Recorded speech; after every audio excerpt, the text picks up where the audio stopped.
അല്ല, യങ്സ്റ്റേഴ്സ്, അതായത് മണിച്ചിത്രത്താഴ് റിലീസാവുന്ന സമയത്ത് ജനിച്ചിട്ടില്ലാത്ത പിള്ളേർ മണിച്ചിത്രത്താഴിനെ കുറിച്ച് പറയുന്നതൊക്കെ ഞാൻ കേട്ടിട്ടുണ്ട്. അപ്പോൾ എൻ്റെ ഇതിൽ വിജയ സിനിമകൾ എന്ന് പറയുന്നത് 3 വെറൈറ്റിയാണ്. ഒന്ന് സൂപ്പർ ഹിറ്റ് മൂവീസ്, പിന്നെ ക്ലാസിക് മൂവീസ്, പിന്നെ മാസ്റ്റർ പീസ് മൂവീസ്. അതിൽ മണിച്ചിത്രത്താഴ് ക്ലാസിക് മൂവിയിൽ പെടുത്താവുന്നതാണ്. അത് കാലകാലം നിൽക്കും, ടൈംലെസ് ആണ്. അതാണ് നമ്മൾ കാലത്തിനപ്പുറം കാണുന്ന കലാകാരൻ എന്ന് പറയുന്ന സംഭവം. ഈ കാലത്തിനപ്പുറം ജയിച്ച ഒരു പടമാണ് മണിച്ചിത്രത്താഴ് എന്ന് എനിക്ക് തോന്നുന്നു.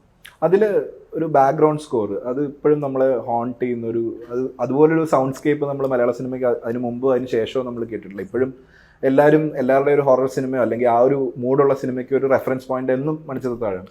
അന്ന് നിങ്ങളുടെ റെഫറൻസ് പോയിന്റ്സ് ഏതൊക്കെയായിരുന്നു ഈ ഒരു സൗണ്ട്, ആ ഒരു അറ്റ്മോസ്ഫിയർ ക്രിയേറ്റ് ചെയ്യാൻ വേണ്ടിയിട്ട്? ജോൺസൺ മാഷിന്റെ സ്കോർ ആയാലും അതെ, എം ജി രാധാകൃഷ്ണൻ സാറിന്റെ മ്യൂസിക് ആയാലും എങ്ങനെയായിരുന്നു അതിന്റെ ഒരു സ്കോറിങ്ങും മ്യൂസിക്കും സർ?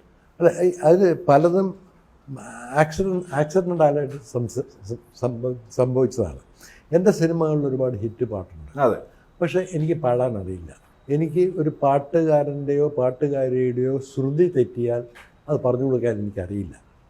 താളം തെറ്റിയാൽ എനിക്ക് പറയാൻ അറിയില്ല. പക്ഷേ എനിക്കൊരു ചെവിയുണ്ട്. അപ്പോൾ എനിക്കിഷ്ടപ്പെടുന്ന പാട്ടുകൾ പിന്നെ ആൾക്കാർക്ക് ഇഷ്ടപ്പെടുമെന്നുള്ള എന്നൊരു വിശ്വാസത്തിൻ്റെ പുറത്താണ് ഞാനൊരു പാട്ട് ഓക്കെ വെക്കുന്നത്. മണിച്ചിത്രത്താഴിൽ തെക്കിനിയിൽ നിന്ന് കേൾക്കുന്ന ഒരു പാട്ടിന് നല്ലൊരു ട്യൂൺ കിട്ടിയിട്ടുണ്ട്. ഫാസിൽ വന്ന് അപ്രൂവ് ചെയ്യണമെന്ന് എം ജി രാധാകൃഷ്ണൻ എന്നെ വിളിച്ച് പറഞ്ഞു. ഞാൻ ആ ട്യൂണിന് ബിച്ചു തിരുമേനി ലിറിക്സ് എഴുതിയിട്ടുണ്ടെന്ന് പറഞ്ഞു. ഞാൻ അത് കേൾക്കാൻ വേണ്ടി ഇവിടുന്ന് തിരുവനന്തപുരം വരെ പോയി.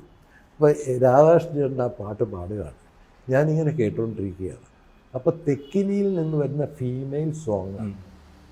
അപ്പം ഞാൻ പറഞ്ഞു, തെക്കിനിയിൽ നിന്ന് വരുന്ന ഒരു സോങ് വേറെ ഉണ്ടാക്കുക, ഈ സോങ് എനിക്ക് വേണം, ഇത് ദാസേട്ടൻ പാടുകയും വേണം. ഓക്കെ, അങ്ങനെ ആ പാട്ട് അതെ വിത്തൗട്ട്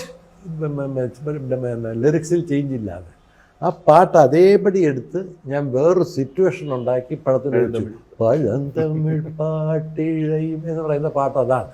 അതിന് പകരം അവർ ഒരു മുറൈ വന്ന് പാർത്തായെന്ന് പറഞ്ഞ് സെയിം രാഗത്തിൽ. അപ്പം ആ സിനിമയിലെ 2 പാട്ടുകൾ സെയിം രാഗമാണെന്നും പറഞ്ഞ് എം ജി രാധാകൃഷ്ണന് ബെസ്റ്റ് മ്യൂസിക്കൽ ഡയറക്ടറിൻ്റെ അവാർഡ് കൊടുക്കാതെയും ഉണ്ട്. അപ്പോൾ പിന്നീട് കാര്യം ചെയ്യാൻ ജോൺസൺ, ഞാൻ ഇളയരാജയ്ക്ക് ശേഷം ഞാൻ കണ്ടിട്ടുള്ള വളരെ നല്ലൊരു റീറിക്കാർഡിംഗ് ജോൺസൺ. അപ്പോൾ ജോൺസൺ ഈ പടം കണ്ടു കഴിഞ്ഞ ഉടനെ തന്നെ ഇതിൻ്റെ കാതൽ വർഷങ്ങൾക്ക് മുമ്പ് നടന്ന ഒരു സംഭവത്തിൽ നിന്നാണ് ഇതിൻ്റെ കാതൽ എന്നുള്ളത്